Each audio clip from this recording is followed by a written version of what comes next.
César Grau es abogado, egresado de la Facultad de Derecho de la Universidad Nacional de Rosario, es profesor superior universitario, es vocal titular del Tribunal de Enjuiciamiento del Ministerio Público en representación del Honorable Senado de la Nación Argentina y es presidente del Instituto de Derecho Federal del Colegio de Abogados de Rosario. César, antes de darte la palabra, le quiero decir a los que nos están viendo a través de YouTube que pueden dejar preguntas para los expositores antes del cierre. Así que, bueno, César, adelante. Bueno, buenas tardes a todos y a todas. Muchas gracias, Pablo, por la presentación. Muchas gracias por esta iniciativa de las tres universidades, especialmente mi universidad, la que llevo en el corazón, la Universidad Nacional de Rosario, de la cual egresé hace casi 30 años, allá en el lejano 1992. Para decir unas pequeñas palabras introductorias a este tema del problema de la justicia y de la reforma que resulta necesaria, tenemos que tener presente que la imagen de la justicia en la sociedad argentina actualmente está conceptuada, está ubicada en el peor de los conceptos. Si tuviéramos la Divina Comedia de Dante y pusiéramos las distintas instituciones de la República, instituciones públicas, instituciones privadas, la justicia está ubicada en el último lugar. Todas las encuestas, no solo la encuesta que ha hecho el Observatorio de la UCA, de la Facultad de Ciencias Sociales de la UCA, sino también todas las consultoras ubican y coinciden que la imagen de la justicia está con una imagen negativa del 90%. Y si se hace esta estadística a los abogados y abogadas, se llega al 99% de imagen negativa. Con lo cual, es necesaria una reforma sí o sí. Con lo cual, esta convocatoria que formula esta audiencia pública resulta muy interesante para poder echar luz sobre algunos aspectos que conduzcan hacia un mejor sistema judicial. La reforma de la justicia, ustedes saben que tuvo una primera parte no tan sustancial como la que se formó la que fue al estudio del Consejo Consultivo, con un proyecto de ley que ya tuvo media sanción por parte del Senado Nacional y actualmente están diputados. Esta reforma, que tiene media sanción, tiene 2 o 3 puntos que sí son sustanciales. En primer lugar, equilibra el concepto de federalismo por cuanto se crean muchos juzgados y fiscalías en el interior del país y tiende a mejorar uno de los déficits fundamentales que tenemos en nuestro sistema judicial, que es la ausencia de federalismo. Actualmente, el 75% de todos los recursos destinados al Poder Judicial se gastan o se utilizan en la capital federal. Solamente el 25% del remanente está destinado a las 23 provincias argentinas. Este es un sistema elefantiásico que es necesario corregir. La reforma apunta a morigerar esta cuestión.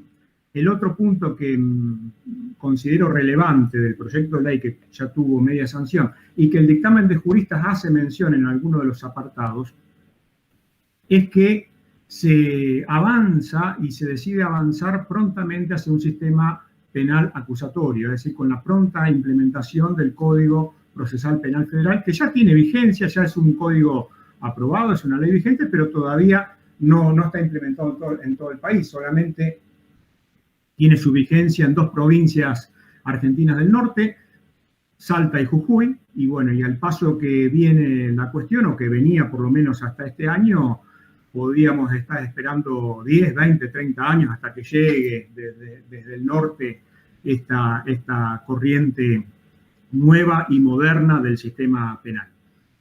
Rosario está primera en la lista de espera junto con Mendoza para ser la próxima en implementarse este sistema acusatorio que va a ser realmente un punto más de mejora al sistema. Una aclaración, voy a tratar de ver siempre la mitad del vaso lleno y no la parte vacía, y en realidad ni siquiera sería la mitad del vaso lleno, sino por ahí serían gotas en el vaso, en un vaso vacío. Pero bueno, tratemos de encontrar esas gotas y a partir de ahí generar un sistema propositivo. Otra de las cuestiones que también es necesaria su análisis es que este comité de juristas, de 11 juristas realmente muy notables y que, bueno, van a estar en el próximo panel algunos de ellos, no tuvieron una coincidencia total en todos sus análisis y aspectos, que fueron esencialmente basados en 5 ejes, sino que cada uno dio su parecer e incluso hubo dictámenes por su orden y que podían no coincidir con los de otros. Es decir, que el debate queda abierto. Incluso nosotros también podemos no coincidir en algunos de los puntos que emitieron estos juristas. Los 5 puntos que le puso el presidente de la Nación en el decreto 635 del año 2020 son centrales y sí dieron en la tecla. El primer punto es el análisis de la Corte Suprema de Justicia de la Nación, cabeza del Poder Judicial. El punto 2 es el Consejo de la Magistratura, que también es cabeza del Poder Judicial por mandato del artículo 114 de la Constitución en cuanto a las facultades de administración, y que actualmente no la está ejerciendo, ¿sí? La Corte todavía la sigue manejando por sí, y que hace un análisis exhaustivo el comité de juristas a este respecto. El tercer punto es el análisis atinente a los ministerios públicos, es decir, Ministerio Público Fiscal y Ministerio Público de la Defensa, ¿sí? Que tiene consagración constitucional en el artículo 120 de la Constitución modificada en 1994. El cuarto punto tiene que ver con la participación popular en la justicia, en la toma de decisiones, y estamos hablando específicamente de aquella institución que está nombrada 3 veces en nuestra Constitución, ya desde 1853, y ratificada en la última reforma, que es el juicio por jurados. Y el último punto, no menos importante que el resto, ¿sí? Todos los puntos son importantes por sí, es el tema de la transferencia de competencias. Esto hace al federalismo, que yo les comenté al principio, con el tema de la irracionalidad en cuanto a la gran concentración del sistema judicial argentino en la capital federal, y que esto necesita, si queremos tener un acceso a la justicia real y coherente para todos los ciudadanos, que todo ciudadano argentino vale lo mismo, tiene el mismo derecho, está regido por la misma Constitución y amparado por las mismas leyes, y sin embargo no se está cumpliendo. Es decir, que el punto 5 de la transferencia de competencias a la capital federal es un tema también a tratar para una próxima y necesaria reforma judicial. ¿Por qué digo próxima? Porque todos estos dictámenes, todos estos estudios que han hecho los juristas, se tienen que transformar en proyectos de leyes que el Congreso de la Nación tratará y a la vez también abrirá a las instituciones de la sociedad para que a la vez hagan sus propuestas. Voy a dar 3 o 4 pinceladas de algunas de estas cuestiones. Corte Suprema de Justicia, el número de la Corte Suprema es insuficiente. Nosotros tenemos una Corte Suprema de 5. Si comparamos el derecho comparado, es una de las cortes más minimalistas que existe en el mundo. Muy pocos países tienen 5 miembros, especialmente si tenemos que pensar en una democratización de la justicia que incorpore la perspectiva de géneros, la perspectiva de una inserción federal, una mirada federal. En definitiva, 5 representa un número muy insuficiente. El modelo latinoamericano va de, por ejemplo, Brasil, México tiene 11 miembros, Chile también tiene 16, en fin, superan 10 prácticamente la mayor cantidad de países. Y si entramos en Europa, tenemos que, por ejemplo, Suiza tiene 38 miembros, Holanda tiene 36. Bueno, Suiza es un caso aparte porque es el Estado plurinacional de Suiza, ¿sí? No solo Bolivia es un Estado plurinacional. Su constitución es muy interesante. La Constitución Federal es uno de los países más federales. Creería que es el país más federal del mundo, y para ese concepto tenemos que ver mucho cómo funciona el sistema suizo. Tiene obligatoriamente una representación por idiomas, prevalece la representación del idioma alemán, hay representantes en la Corte Suprema que son de lengua originaria francesa, y hay representantes de lengua italiana. El sistema de división de salas, que es otro de los puntos que también se discute y se pone en consideración, en el mundo está zanjado, se puede dividir tranquilamente en salas y no deja de ser una Corte Suprema. El tercer punto, y estoy siendo muy rápido en dar estas pinceladas, simplemente como para dejar sentado lo profundo que debería ser una reforma judicial. Nosotros tenemos que tener en cuenta que Argentina tiene un sistema de control de constitucionalidad difuso y la Corte Suprema sería la última palabra en materia de control constitucional. En realidad, a partir de Almonacid Arellano, año 2006, la última palabra del control de constitucionalidad / convencionalidad es la Corte Interamericana de Derechos Humanos. A partir de Fontevecchia, también esta lección la Corte Suprema la tuvo que aprender. Pero los juristas, especialmente el doctor Bacigalupo, hace un dictamen muy jugoso, con mucha tela para cortar, en donde propone la reforma de la Ley 48, que es una de las más antiguas, y que se pueda admitir el control abstracto de constitucionalidad, es decir, como si fuera una especie de control preventivo antes de la sanción de la ley. Es un sistema, bueno, el doctor Bacigalupo, ustedes saben que está en España, conoce mucho los sistemas europeos, es el sistema que, por ejemplo, se aplica en Holanda, es el sistema, con alguna variación también el sistema inglés, en donde el control de constitucionalidad es preventivo. Holanda, su propia constitución prohíbe que un juez pueda declarar la inconstitucionalidad de una ley. Lo prohíbe expresamente, no existe control de constitucionalidad post dictado de la ley en el sistema holandés. Sí hay control de constitucionalidad de los decretos, por ejemplo. Respecto al Consejo de la Magistratura, este también es otro tema urticante y necesario. El Consejo no ha funcionado y no ha cumplido el mandato constitucional ni tampoco la filosofía con la cual se lo crea. Cuando se lo crea en el año 1994, los convencionales, especialmente los dos partidos mayoritarios, expresaron la idea de que el Consejo fuera una especie de contrapeso a un poder tan grande como era el de la Corte Suprema, ¿sí? Entonces, se le otorgan 4 misiones fundamentales. Se le otorgaron al Consejo 4 misiones fundamentales.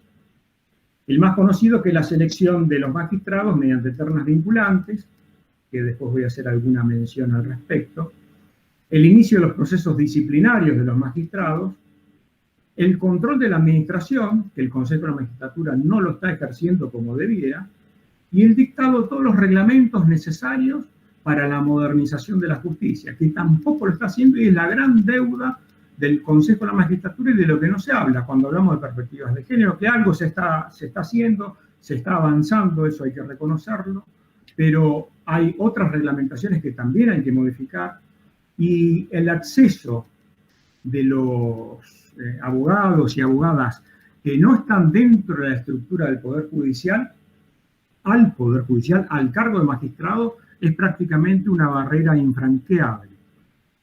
Sería como la parábola del Evangelio, más o menos como el rico, que era más fácil que un rico pasara por el ojo de una aguja que un camello pasara por el ojo de una aguja que un rico entrara al reino de los cielos. Bueno, es más fácil que un camello pase por el ojo de una aguja que un abogado o abogada de la profesión pueda llegar al cargo de magistrado o magistrada. ¿Por qué? Porque desde su creación, aún con el Consejo de 20 miembros, donde había 4 abogados, solamente el 7% de los abogados logró integrar una terna para poder ser seleccionado por parte del Poder Ejecutivo.